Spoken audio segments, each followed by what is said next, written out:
여러분 반갑습니다. 오늘 저는 여러분과 함께 인류 역사상 가장 경이롭고도 치열했던 여행을 떠나려 합니다. 여러분은 수학이라는 단어를 들으면 무엇이 떠오르시나요? 칠판을 가득 채운 지루한 공식 혹은 복잡한 계산 끝에 마주하는 정답? 하지만 오늘 이 인생 선배와 함께 떠날 여정은 전혀 다릅니다. 수학은 단순한 숫자의 나열이 아닙니다. 그것은 인류가 멸망의 위기 앞에서 꺼내든 지적 혁명의 드라마이자 보이지 않는 무질서와 싸워 이기기 위해 재련해온 가장 강력한 무기입니다. 자, 이제 인류 생존의 드라마 속으로 함께 들어가 봅시다. 우리는 수학을 정답만을 강요하는 시험괴물로 오해하며 지쳐가곤 하죠. 쇠사슬에 묶인 저 아이의 모습처럼 말이에요. 하지만 화면 오른쪽을 보세요. 수학의 진짜 모습은 우주와 자연의 법칙을 읽어내는 사유의 언어이며 생존의 갈림길마다 인류를 구원한 단단한 사유의 방패입니다. 얘들아, 다가올 불확실한 AI 시대에서 너희의 지성과 존엄을 지켜줄 가장 강력한 무기가 바로 수학이란다. 수학을 배운다는 것은 계산 기술을 익히는 것이 아니라 어떤 혼돈 앞에서도 본질을 꿰뚫어보는 마음의 근력을 기르는 숭고한 과정이기 때문이지. 수천 년 전 이집트 나일강의 진흙탕에서 시작해 오늘날 인공지능의 신경망까지 인류는 총 8번의 거대한 지적 계단을 밟으며 문명을 일궈왔습니다. 공간의 무질서를 바로잡은 기하학, 신화의 사슬을 끊어낸 논증, 경제의 지평을 넓힌 숫자 0, 인간의 주체적 시선을 확립한 원근법, 보이지 않는 공간을 장악한 좌표계, 변화의 야수를 길들인 미적분학, 혼돈 속에서 진실을 찾아낸 통계학, 그리고 지능의 자동화를 이끄는 알고리즘까지 이 드라마틱한 8가지 여정을 이제부터 하나씩 파헤쳐 보겠습니다. 첫 번째 장면입니다. 1만 년 전 이집트, 매년 반복되는 나일강의 범람은 비옥한 토양을 주었지만 동시에 삶의 터전인 경계선을 무참히 지워버렸습니다. 내 땅은 어디까지인가? 라는 질문은 단순한 욕심이 아닌 국가 통치와 생존이 걸린 절박한 문제였죠. 이때 등장한 하르페도 납타이, 즉 밧줄을 펴는 사람들이라는 13개의 매듭이 있는 밧줄 하나로 세상을 구했습니다. 그들이 밧줄을 당겨 3대4-5 비율의 완벽한 직각을 세우는 순간 대지에는 질서가 찾아왔고 거대한 피라미드의 초석이 놓였습니다. 땅을 측정한다는 의미의 기하학은 인류가 행정 시스템이라는 문명의 틀을 갖춘 최초의 지적 승전보였습니다. 기원전 6세기 그리스, 세계는 신의 변덕이 지배하는 곳이었습니다. 하지만 그리스인들은 신의 음성 대신 객관적 증명이라는 칼을 들었습니다. 왜 그러한가? 라는 집요한 질문 하나가 신화의 시대를 끝내고 이성의 시대를 열었죠. 유클리드는 증명이 필요 없는 5가지 공리로부터 출발해 무려 465개의 복잡한 정리를 완벽하게 쌓아 올렸습니다. 특히 가설의 모순을 찔러 진실을 밝히는 귀류법은 인간 이성이 도달한 고도의 기술이었습니다. 훗날 에이브러햄 링컨이 이 유클리드 기하학을 독학하며 단련한 논리로 노예제의 부당함을 비판했다는 사실, 수학은 그렇게 인간의 존엄을 지키는 논리의 요새가 되었습니다. 중세 유럽의 상인들은 숫자의 감옥에 갇혀 있었습니다. 복잡하고 긴 로마 숫자 표기 방법은 로마 숫자로는 빵 몇 덩이의 값을 나누는 것조차 불가능에 가까웠죠. 계산은 사제와 귀족들만의 전유물이었습니다. 그때 인도에서 건너온 혁명적 기호 0과 위치 기수법이 세상을 해방했습니다.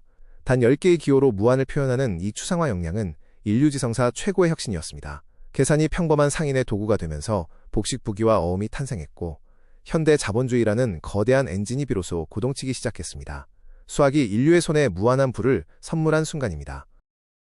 15세기 피렌체, 예술가들은 위대한 반란을 꿈꿉니다. 세상을 신의 섭리가 아닌 인간의 눈에 보이는 그대로 화폭에 담기로 한 것이죠. 브루넬레스키는 평행선이 지평선의 한 점으로 수렴하는 소실점의 원리를 수학적으로 발견했습니다. 이것은 단순한 기교가 아닙니다. 세계의 중심을 신의 시점에서 인간의 시선으로 되돌리려는 철학적 선언이었습니다. 3차원의 실제를 2차원 수식으로 치환하는 사형기하학은 대항해 시대의 정밀한 지도를 탄생시켰고 인류는 비로소 지구라는 행성 전체를 주체적으로 조망하기 시작했습니다. 17세기 데카르트는 침대에 누워 천장에 붙은 파리를 바라보다가 인류 역사상 가장 위대한 나침반을 떠올립니다. 바로 좌표계입니다. 보이지 않는 허공에 숫자의 그물을 던져 형태를 숫자로 치환한 이 혁명은 자연 전체를 인간이 제어할 수 있게 만들었습니다. 도형을 그리지 않고도 수식만으로 우주의 법칙을 증명하는 자연의 수학화가 완성된 것이죠. 이 작은 발견이 훗날 뉴턴 역학의 토대가 되었고 오늘날 우리는 GPS로 자신의 위치를 찾으며 인류를 달로 보내는 기적을 일궈낼 수 있었습니다. 허공의 공간을 숫자로 정복한 인류의 장엄한 승리였습니다. 산업혁명기, 인류는 새로운 적을 만납니다. 그것은 변화라는 야수였습니다. 폭발하는 증기기관의 압력, 가속하는 포탄의 궤적, 멈춰있는 것은 지배했으나 시시각각 변하는 것은 예측할 수 없었죠. 이때 뉴턴과 라이프니츠는 극한 즉 리미트라는 렌즈로 찰나의 순간을 포착하는 미적분학을 창시했습니다. 변화의 속도를 읽어내자 인류는 비로소 기계와 에너지를 통제하는 권능을 얻었습니다. 산업 자동화부터 우주 항공 물리학까지 불확실한 미래를 이성적으로 예측하고 대처하는 현대적 합리성의 엔진이 바로 여기서 시작되었습니다. 19세기 도시화는 전염병과 범죄라는 새로운 혼돈을 가져왔습니다. 권력자들은 자의적인 판단으로 억울한 희생자를 늘리고 있었죠. 이때 우리가 램프를 든 여인으로만 알던 나이팅게일이 나타납니다. 그녀가 든 것은 램프만이 아니라 로즈 다이어그램이라는 강력한 데이터 시각화 무기였습니다. 수치로 증명된 진실은 권력자들을 설득했고 수만 명의 생명을 구했습니다. 통계학은 독단을 배제하고 진실을 드러내는 사회정의의 방패가 되어 공공보건혁명과 근대복지 국가 수립의 초석을 닦았습니다. 이제 우리는 기계가 스스로 판단하는 AI 시대를 살고 있습니다. 현대 인공지능 혁명의 심장인 5차 역전파는 사실 우리가 배웠던 미적분의 연쇄법칙이 기계의 지능으로 전이된 것입니다. 그렇다면 모든 계산을 AI가 대신하는 이 시대에 우리는 왜 여전히 수학을 배워야 할까요? 역설적이게도 수학적 훈련은 인간성을 수호하는 과정이기 때문입니다. 철학자 시몬 베이우의 통찰처럼 수학 문제를 풀며 견뎌낸 집중의 고통은 훗날 타인의 고통을 직시하고 깊이 공감할 수 있는 따뜻한 이타심의 토양이 될 것입니다. 자, 우리가 달려온 이 장엄한 여정을 한눈에 정리해봅시다. 농경의 밧줄에서 시작해 그리스의 논리, 중세의 상업, 르네상스의 시선, 근대의 물리, 산업의 예측, 그리고 현대의 지능까지. 이 핵심 수학 개념들은 단순한 공식이 아니었습니다. 각 시대의 한계를 돌파하고 문명의 도약을 이끌어낸 지적 엔진들이었죠. 수학은 인류가 문명의 지도를 그려올 때마다 그 손에 들려있던 가장 날카롭고도 믿음직한 지혜의 칼이었습니다. 이제 여러분께 두 가지 인생의 제언을 드립니다. 첫째, 수학을 단순한 계산 공식으로만 대하지 마십시오. 데카르트의 좌표계가 어떻게 우주선을 쏘아 올렸는지 그 거대한 서사를 가슴으로 느껴보십시오.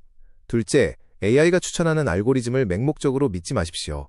수학적 훈련을 통해 데이터 이면의 의도를 비판적으로 의심하는 데이터 문해력, 즉 정보를 탐색, 평가, 생성, 활용하는 종합적 역량을 기르십시오. 그것이 거짓 뉴스와 정보가 넘쳐나는 세상 속에서 여러분의 정보 주권을 지켜줄 가장 든든한 방패가 될 것입니다. 두 번째 제언입니다. 어려운 문제를 풀 때 머리가 아픈 것을 기뻐하십시오. 그것은 여러분의 마음의 근육이 자라고 있다는 가장 확실한 증거입니다. 단순한 연산 실수에 자책하지 마십시오. 풀리지 않는 모순을 붙잡고 끈기 있게 고민했던 그 고독한 시간 자체를 칭찬하십시오.